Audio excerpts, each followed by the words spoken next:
Demak, sizni taklif qilaman Botir Sulton oshxonasiga. Marhamat. Tvorogli pishloq o'rnini oddiy tvorog, slivkani smetana bilan almashtiramiz. Savoyardi biskvit pechenye o'rniga slayonniya shirinligini ishlatamiz.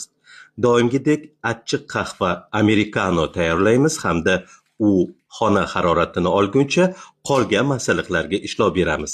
Ya'ni 200 gram tvorog, uning izidan 300 gram smetana va ozgina shakar upasi solib blenderda aralashtiramiz. Va qarabsizki, krem tayyor. Pechenyelarni qahvaga bo'rtirib, asta-sekinlik bilan qolipga terib chiqamiz. Ustidan kremni yaxshilab taqsimlab olamiz.